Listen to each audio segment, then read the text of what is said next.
What's happening, Randall? Yeah, I know. Easy on that thing. Yeah. Oh, good, good, good. You got your mortgage payment on this? There's a dice in there. And the outcome is 20-sided. Yeah.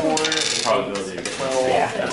Would you like You hang on, I have lots of those in my closet already. Dude, Monty gave me, when he stopped teaching these courses, gave me his, like, I don't know, repository of dice. I've got literally hundreds of dice on a shelf. You hang on to them, because they're pretty badass. They are pretty badass. Good. Okay, so we're still rolling. Maybe a couple, we're finishing up. That's totally fine. So we looked at the results of rolling a single die uniform distribution. They're happy with that. Let's go straight to, if we could, the analysis of rolling 2 dice. So now the random variable x is going to be, and what are we interested in, Riley? But what in general are we? We throw a pair of dice. What are we interested in? Number of pips. The sum of actually the total number of pips. Can I put sum of pips? Is that okay if we do that? Sure. But you're right. Total number of pips, sum of pips. Now, what are the possible values 12. for those sums? 2 through 12? Yeah. 2 through 12? We can't roll a 1, can we? Right, snake eyes is the least, double 1s. Boxcars is the most, double 6s, and everything in between. Love it. 2. Love it.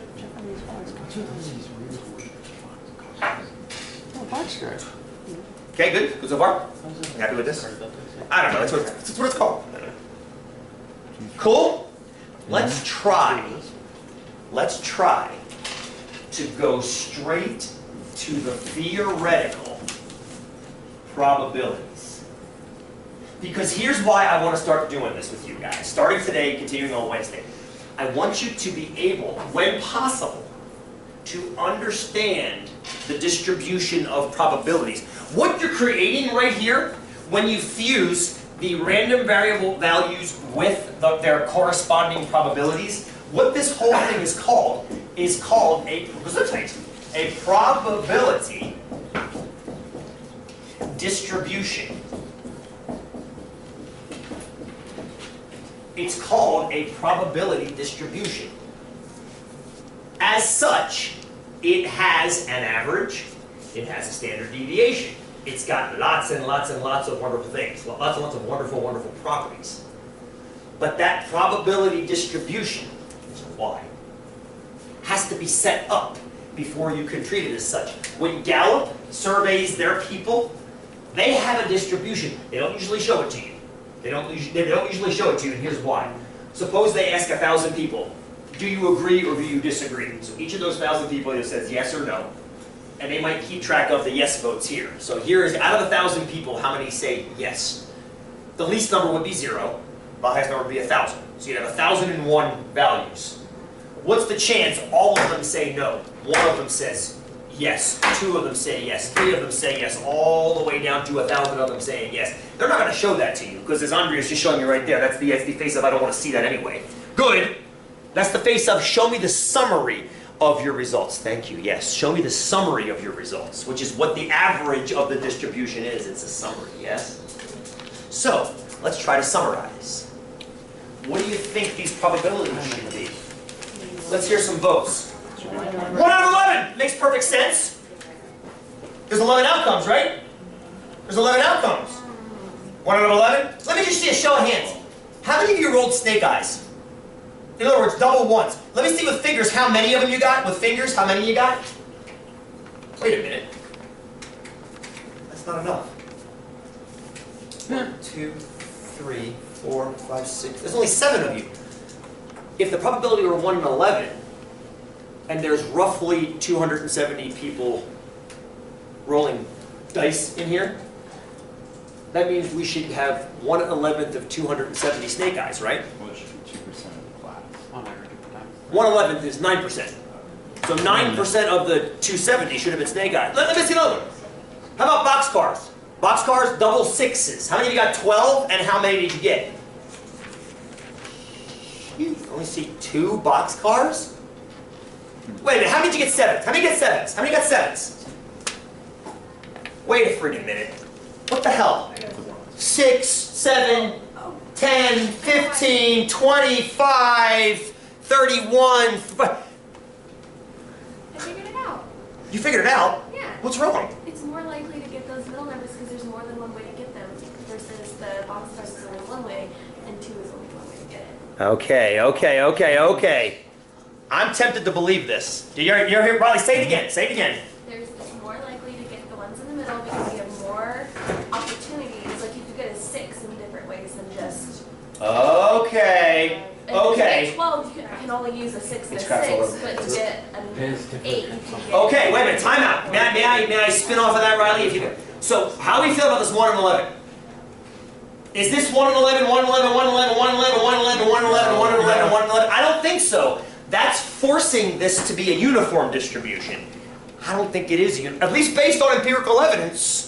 We just did a chi-square test, FYI. I know. We just did so based on empirical evidence, it doesn't look like your guys' results are matching 1 and 11. We had too few 2s and 12s and way too many 7s. Faith, what's on your mind back there? The only way it would be 1 and 11 is if there was only one possible way. Like if you only Out of 11. If it was like 1 and 6, that's only 7. So let's put your idea together with Riley's, and let's see if over there when we had 1 die, you guys told me the chance of rolling a 1 was 1 in 6. Because you knew when you had 1 die, you said, oh look, there's 6 sides. 1, 2, 3, 4, 5. You said there's 6 outcomes. One of them's a 1, 1 in 6. Done. Happy? Good, happy. How many outcomes are there when you roll 2 dice? Yes, it's damn 105 going back to sneak up on you again. Are we collecting total though? Or are we talking I want to know, if you throw a pair of dice, how many different possible outcomes are there altogether? Oh, it's where you Come on. can tree, right? You can! Oh, That's one way of doing it. Good for you, sister. 36. 36, right? Wait, I heard a 36. I heard a second 36. Ditto to that. No, A third that 36. was a ditto, not. All in favor of 36? All opposed? Discussion? Yeah, discussion. Where'd 36 come from, Randall? Well, I noticed that it takes. All right, hold that thought, Kelly. Well, I was looking at the dice and I said, well, if you take 1 dice and just take one side and One. match it with all the other sides on the other, that's 6 possibilities of getting this particular side with the other 6 sides. And what if I change this side?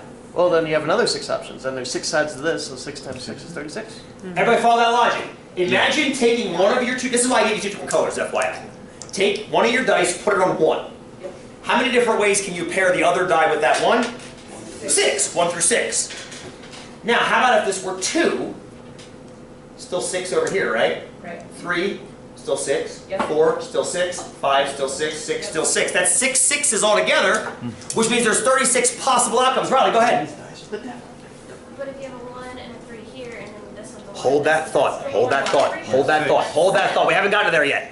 All we have done is we've established what's called the sample space of the experiment. Riley, you're talking about the event space. One thing at a time, sister. We're almost there.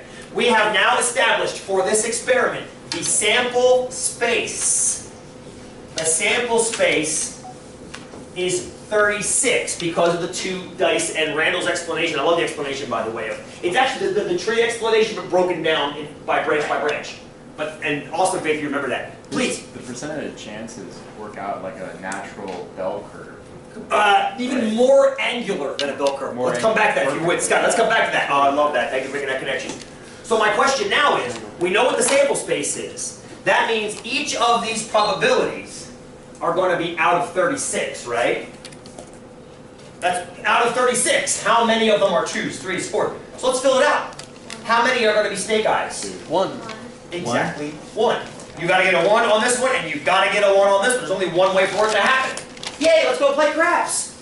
Because the chance of getting snake eyes is so little, right? 1 in 36, what is that, like 3%? Less than 3%? Let's go bet. Careful. Don't do that, FYI, don't go do that. We'll analyze craps maybe in this. Oh, we did it 105, didn't we? It's a great game. What's the chance to get the 3? Oh, Riley, go! You can do it 2 different ways though. Yes, you can, can't you? What is that? Make it 2? Oh, sure. So Riley's saying there should be two ways to roll a 3. Pick up your dice. Make 3 for me. Okay, I see. Everybody make 3 one way? Make 3 a different way. You just switch to that. This is why I had you, thank you, Rainbow. This is why I gave you 2 different colored dice, so you could illustrate what Riley just brought up. There are 2 ways to make 3, aren't there? Everybody, if you would, make snake eyes. Make snake eyes a different way. You can't. You can move the dice around, but that's still the same. The faces don't turn, correct? When you made 3 a second way, you actually had to turn the dice to find different faces. Snake eye, you didn't have to do that. You are twice as likely. You have a 2 in 36 chance. But then how do we count 36 as our sample space if then we're repeating it? No. Watch this, Rob. Watch this. Let's finish the distribution, you'll see. Your answer is going to be answered as we go through. Well, you know that 12 is 1 out of 36 too. You want to start at the end? Okay, so Scotty's saying 12 is also 1 out of 36. Did everybody see why? Boxcars are 6 and 6, and there's only one way to make boxcars. 1 in 36. And then 11 is the same as 2 in 36. 11's the same as 2, because 11 can go 5 or 6, 6 or 5.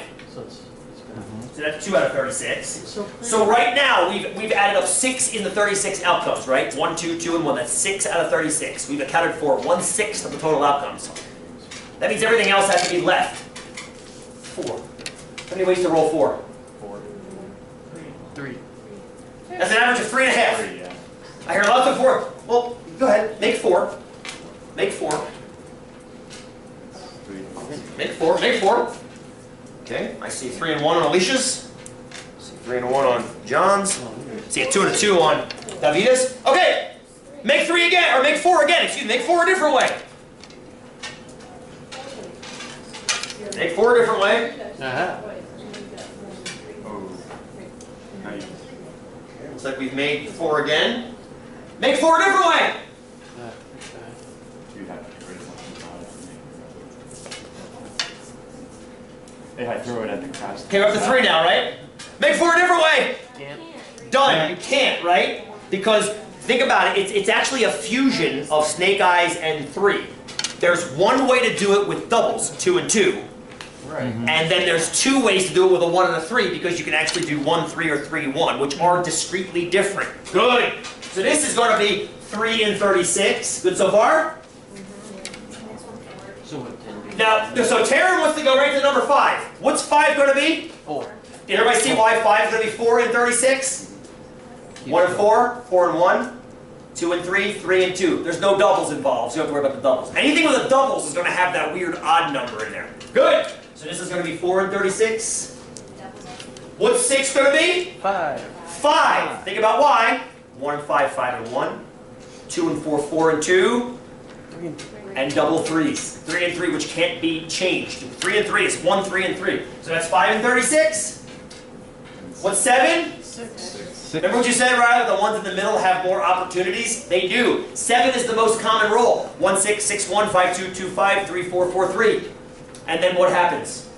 Explosion. Now it starts going back down with 8. 8 can go 2, 6, 6, 2, 5, 3, 3, 5, or double 4s.